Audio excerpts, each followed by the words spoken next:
Ang mensahe ng buhay ay may pamagat na tinawag ka ba bilang alagad? Tanungin mo na agad yung katabi mo, tinawag ka ba? Tinawag ka ba?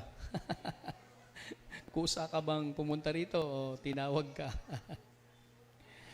Mga kapatid, ang Nathaniel sa ating ebanghelyo ay siya ring Bartolome. No? Siya rin pong Bartolome na binabanggit sa Gawa, Kabanatang 1, talatang 13. Kung babasahin po natin yan sa Acts chapter 1, verse 13. At narinig natin sa ebanghelyo kung paano tinawag ng Panginoon si Nathaniel. No? Siya ay pinakilala ni Felipe kay Jesus. So, ibig sabihin mga kapatid, mayroong namagitan. Kaya, very significant yung role dito ni Felipe. No? Siya yung namagitan sa pagitan ni Felipe, ni Nathaniel at ni Jesus. No? Alam po ninyo, mga kapatid, tayong mga mananampalataya, madalas may mga taong ginagamit, no, na tao ang Diyos upang tayo ay tawagin at ipakilala sa atin si Jesus. Kasi po wala namang taong isinilang na kakilala na niya kaagad si Jesus. No? Kaya kahapon meron akong bininyagan. Ganon din po yung sinabi ko kahit na 10 taong gulang na siya, ay yung bata, yung mga sanggol na dinadala rito para bautismohan, binyagan, hindi pa nila kakilala ang Diyos o ang Panginoong Hesus. Kaya yung mga magulang, mga ninong at ninang, tumitindig sa likuran, kayo po ang magiging gabay patnubay para ipakilala ang Panginoon sa kanila. No? So kailangan merong nagpapakilala sa Kanya o sa kanila. At yun ang role ng bawat Kristiyano. Yan ang role natin bilang mga mananampalataya. No? Ang ipakilala si Kristo sa mga tao na hindi pa nakakakilala sa Kanya. Yan po ang role ng simbahan, ang ipakilala si Kristo, no, sa mga tao. Sa simula ay masasabi nating si Nathaniel ay skeptic, ano? Isa siyang mapagdudang tao. Pero kahit pala mapagduda, ang sabi ng Panginoon sa kanya, tingnan ninyo ang mabuting taong ito. Walang pagkukunwari. So kahit na ikaw ay mapagduda, sigurista ka pa rin. Pero pwede ka pa rin sabihan ng Diyos na walang pagkukunwari. No? Nang sinabi ni Felipe na ipinapakilala niya si Jesus, sinabi ni Felipe na natagpuan namin ang Mesyas. No? Doon kasi sa Old Testament, no, may mga hula na darating ang Mesyas, ipapanganak ang Mesyas. No? Hula pa sa panahon pa ng mga propeta ay nababasa na ng mga totoong Hudyo o ng mga Israelita ang mga sinasabi tungkol sa Mesyas. So may mga hula na. Kaya ipinakilala ni Pedro, sabi ni Felipe kay Nathaniel, natagpuan na namin yung kinukwento sa Biblia. No? Si Jesus na taga Nazaret. No? Si Jesus na taga Nazaret na anak ni Jose. Alam nyo, kaya ako sabing skeptic, may pagdududa, dahil si Nathaniel, meron siyang first impression sa Nazaret. No? Parang meron akong narinig na pag taga-Bagong Silang, mahirap makapasa sa home credit. Ay, ginamit pa. Parang gano'n, no? Ano daw bang mabuting manggagaling sa Nazaret? Sabi ni Nathaniel. Ibig sabihin, sa sinasabi ni Nathaniel, yung Nazareth ay one of the torture, no? Place. Magulo, no? Hindi lang siguro magulo, kundi disorder yung lugar, no? Kaya ganun ang kanyang impression. Meron bang mabuting manggagaling sa Nazareth? No? But the thing is, ang sabi ni Felipe, hindi niya sinabi, hindi niya pinaglaban, no? Hindi kasi ganito yan, no? Dapat kasi ganito, ganyan. Hindi niya sinasabi na iaabogado niya si Jesus. Anong sabi niya? Come, no? And see. Kaya yung ating liturgy, no? Sa una is come and see. After Epiphany, the great invitation. No? Halika, tingnan mo. Ikaw nang magpatunay. No? Ikaw nang magpatunay. Kaya mahalaga yung first encounter. Sometimes meron tayong mga negative impressions sa ipinapakilala sa atin. Pero dahil ito, katulad nito, nakagawian na rin minsan sa ating church kapag nagpapalit ng kumperensya, no? Ano ba yung pastor na darating sa amin? No? Ay, ganito yan, kilala ko yan. Something like that. May first impression na kaagad. Kasi sa ganitong church, ganito siya, ganon.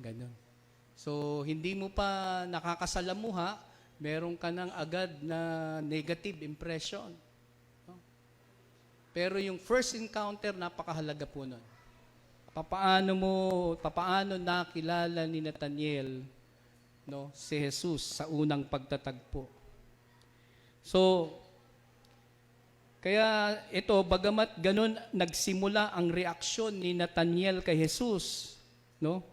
Subalit nang magkaroon na sila ng pagharap, nang magkaroon na sila ng personal encounter, doon na lumabas yung kadalisayan ng pananampalataya ni Nathaniel. Kaya mahalagang matagpuan mo si Jesus. Siya mismo ang maka-experience. Kaya one of the quadrilateral of our United Methodist Church doctrines is experience. No? Ano po yun? 4 po yun. Review tayo bilang members ng church. Ano po yung tinatawag nating quadrilateral expressions of faith? Ginagamit nating pagsusuri kung meron tayong dapat alamin. No? First is tradition o scripture, tradition, experience, and reason. Yung 4 nito ang magiging kasangkapan mo, tutulong sa iyo para maintindihan mo kung merong kakatok sa inyo. Tao po, kami po'y mga alagad ng Diyos. Kami po'y magtuturo ng banal na kasulatan. Ate Bex, ano? Yan. Ano pong sasabihin ninyo? Pag hindi mo napagdaanan ito sa membership class, medyo mahihirapan ka, madali kang mahikayat, o kaya madali kang madala sa kanilang mga turo at aral. Pero tayo, ano ba sinasabi ng Scripture? Ano ba yung tradition? Ano ba yung karanasan? At meron tayong sariling pag-iisip upang ito ay balansehin kung tama at angkop at tunay na pananampalataya. So dito, mga kapatid, yung pananampalataya ay biyaya ng Diyos, regalo ng Diyos sa bawat isa sa atin. No? Sa Diyos lamang pwedeng manggaling ang faith o pananampalataya. Tulad dito ng isang binhi na ipinupunla ng Diyos sa ating puso, pero kailangang may triggering experience. Kailangan merong mag-trigger doon sa buto o sa punla para ito ay umusbong at tumubo, no? Para ito ay mabuhay. At yon yung personal encounter na tinatawag. Kailangang ma-experience mo si Jesus para tanggapin siya bilang Panginoon mo, tagapagligtas. Dahil pag hindi mo na-experience ang Panginoong Jesus, katulad ng patotoo ng mga kabataan nung una at ngayon, no? Na-realize ko, yung salitang na-realize, that is one of the expressions of experience. Na-experience niya ang Panginoon. No? Na-realize niya na kaya ko pala. Susuko na ako eh. Pero dahil sa mga nagturo, no? Nagpakilala, nagsabi ng mga miracles and wonders of Jesus Christ, no? Na-realize niya, nakakayanin ko pala. So ganun po yung experience. Yung first encounter ni Nathaniel kay Jesus, kinakailangang may personal encounter para yung pananampalataya ay mabuhay. At kadalasan para magkaroon ng personal encounter, may gagamitin ng Diyos na tao para sa iyo. Para sa atin, para dalhin si Kristo sa atin. Ipapakilala sa atin ng Panginoon. I remember 1984, when nag-a-attend po ako ng Bread of Life Ministry dito po sa Delta. Naalala niyo po yan. Sikat na sikat si Pastor Butch Conde. Pagkagaling kong Good Samaritan, maglalakad ako simula doon sa Good Samaritan. Pupunta ako doon, no? Nangangaral si Pastor Butch Conde. At isa sa si Pastor Butch Conde na iniimbitahan ng United Methodist Church na mag-preach during the Christmas Institute para sa kabataan. So tinandaan ko na si Pastor Butch ay merong church, no, Christian Fellowship, yung Bread of Life Ministry. No, I will remember his advice, no. Sabi niya, kabataan, okay lang may problema. Basta nagmamahalan. Basta na si Kristo nandoon sa pamilya. Tinandaan ko yun eh. Maraming problema nung time na yon. Pero dahil pinakilala sa akin si Jesus, He planted the seed. Others watered and God made us grow. No? Kaya yung buong pamilya namin nung ako'y nasa Good Samaritan, nakumberte din. Hindi po ako purong Metodista. Ako rin po ay Katoliko noon, dahil ang aking mga magulang ay Katoliko. Pero dahil ipinakilala, no, si Kristo sa akin, nagsimula yung paglago. At kahit parang hindi maganda, yung simula noong pagkatawag kay Nathaniel, subalit nang makilala niya si Jesus, naging napakatibay ng kanyang pananampalataya. At hanggang wakas, siya ay nanalig kay Kristo. At nang isugo sila ng Panginoon na ipahayag ang Ebanghelyo, ipinakilala nila si Jesus hanggang sa dulo ng daigdig. No? Remember the Great Commission in Matthew 28:16 to 20? No? Go, humayo kayo. No? At yan din yung ating sinusunod na commissioning, no? Make disciples of Jesus Christ for the transformations of the world.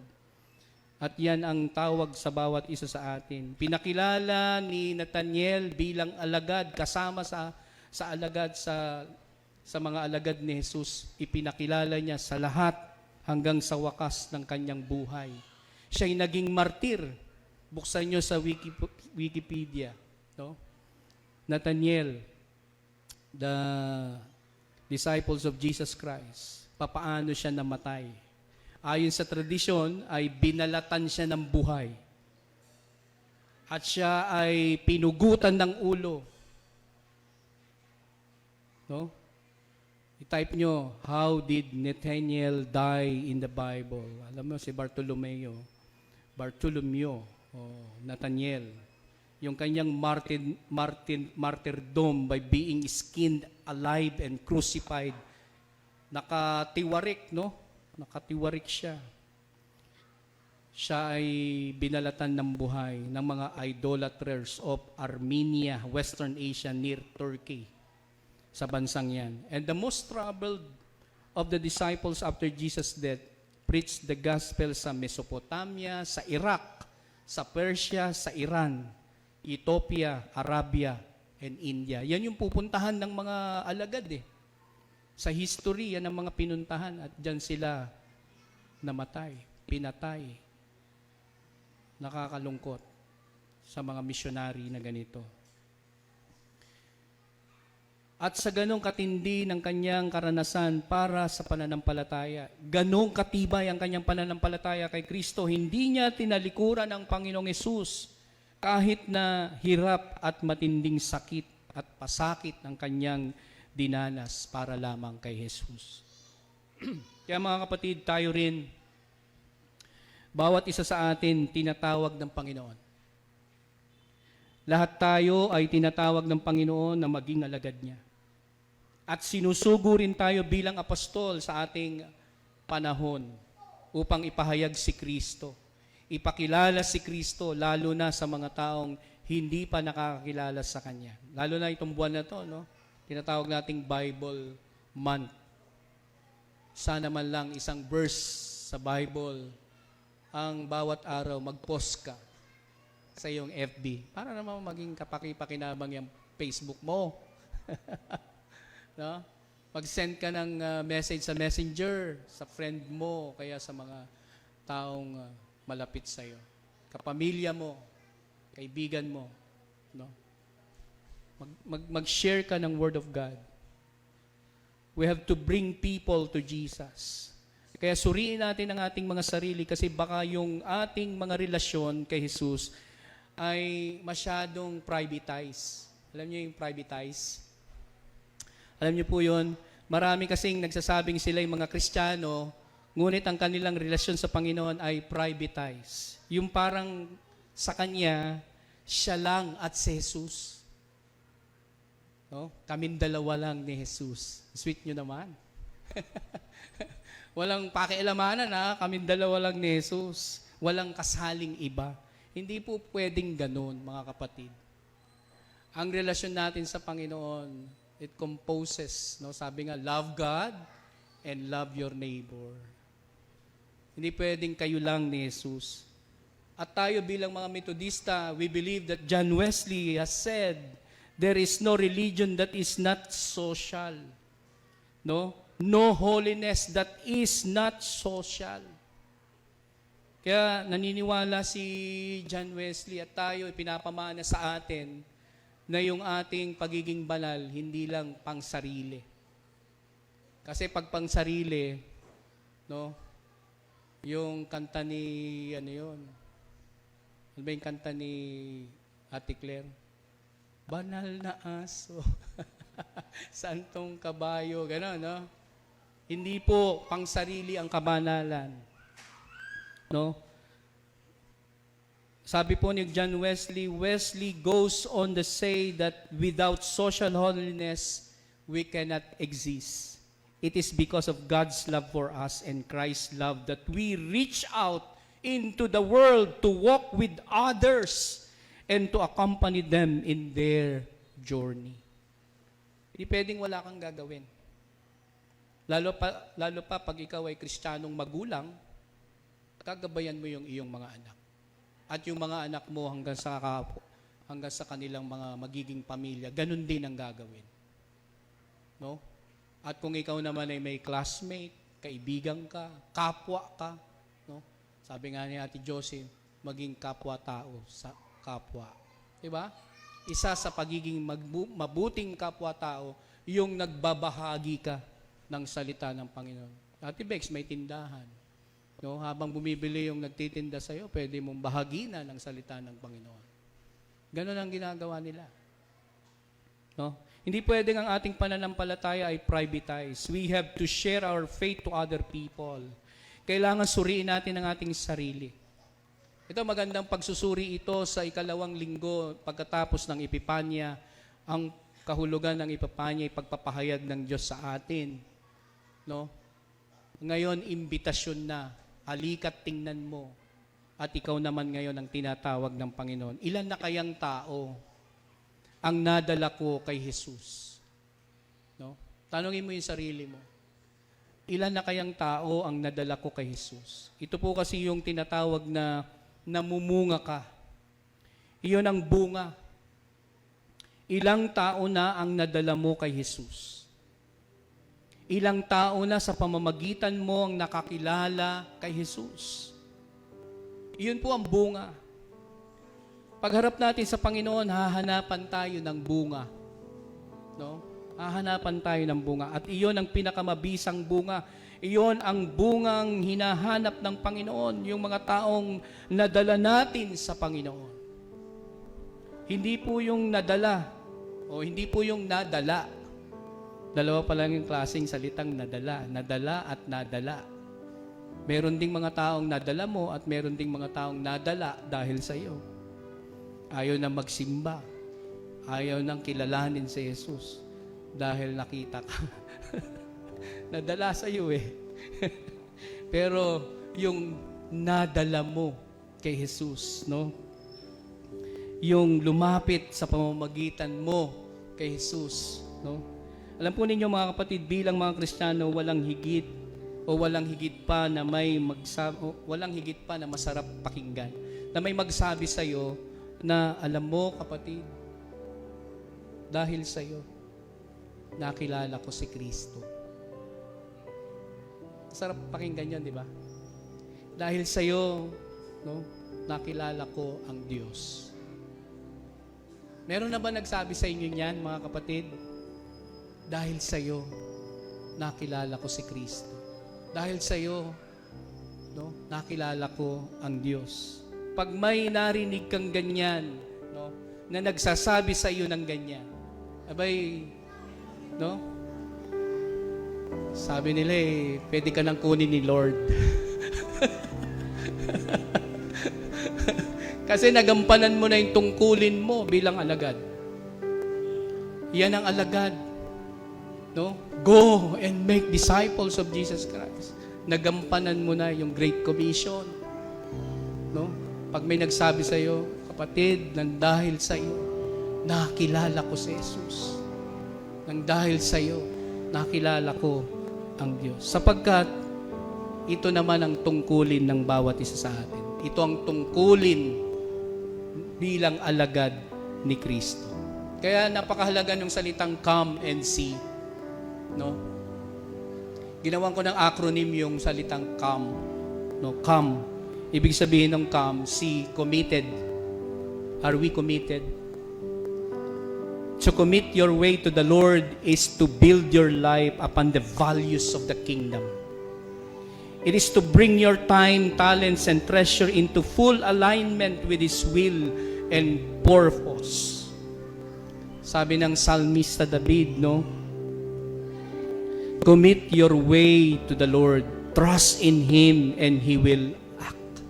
Sabi ng Psalm 37:5. Yan yung letter C sa come. Letter O, ano yung letter O? Obedience. Sabihin nyo nga po, obedience. No? What does obedience means? It's simple term. It means hearing the word of God and acting on it. No? It implies aligning our will to God's will, doing what God He asks to do. It is when we completely surrender to His authority and base our decisions and our action on His word. Sabi ng John chapter 14:23, anyone who loves me will obey my teaching. No? And my Father will love him, no? And we will come to them and make our home with them. Diba? Napakaganda nun. And letter M sa come is move. Sabihin niyo po, move. Dapat galaw-galaw para walang may stroke. No, kailangan nating gumalaw. This move of God is signify a special and extraordinary move. A move by power, strength, and supply of the Lord. Hindi lahat ng supply na binibigay sa iyo ng Diyos para sa iyo lang. Gagamitin mo rin yan para sa iba. The point is we must be ready to move when God says move. No? Alala ko yung mga Israelita kapag kumilos at gumalaw na yung pillars of cloud, no? They move, hindi nila kina-question ng Diyos. Alis na naman tayo, larga na naman tayo. And even Elijah didn't question God. He moved when God said move. And be encouraged today, brothers and sisters, to move when God says move. Kaya po yung mga manggagawa, mga workers in the vineyard, especially in the United Methodist Church, yearly, no? Itinerant. Yearly. Depende kung ma-retain o hindi. Kapag sinabi ng bishop, move, you will be moved. Alis ka dyan. Alis ka dyan. Punta ka doon sa kabila. May papagawa ko sa iyo doon. Something like that. Kaya yung letter E sa come is example. Sabi niyo po, example. No? In 1 Timothy 4:12, we find an exhortation from Paul to Timothy that specifies significant guidelines for setting God's example. At sabi po niya doon, don't let anyone look down on you because you are young. Especially yung ating mga kabataan. But set an example for the believers in speech, in life, in love, in faith, and in purity. Then, until I come, devote yourself to the public reading of Scripture, to preaching and to teaching. No? Kaya mahalaga po tayo, mga kapatid, tayo yung nagsiset ng example bilang mga alagad sa ating panahon. Sa isip, sa salita, at sa gawa. Dapat nating ipakita sa lahat. Kaya yung come, hindi lang ho basta pinalapit ka ng Panginoon, wala nang mangyayari sa buhay mo. Kaya yung come, very significant po niya. Ano ibig sabihin ng come? I-commit mo ang buhay mo, mag-obey ka sa Panginoon, kumilos ka, gumawa at gumalaw, at maging mabuting halimbawa. At naniniwala ko, mga kapatid, ang Panginoon, meron siyang mabuting gagawin sa buhay natin. Katulad ni Nathaniel. Nakikita niyang bumababa ang Panginoon. Bukas ang langit. Pag sinabing bukas ang langit, all the blessing that you need for your life. Healing, no? Ano pa man yan, igagawad niya sa atin sa bawat buhay natin. Especially, we have peace of mind. Yun ang pinaka-importante. No? May peace of mind tayo. Sapagkat ang Diyos ay nasa atin. Amen? Kaya sabi mo, tanong mo sa katabi mo, tinawag ka na ba? Sunod na. Tawag. Sa pangalan ng Ama, ng Anak, at ng Espiritu Santo. Amen. Palakpakan po natin ang Panginoon.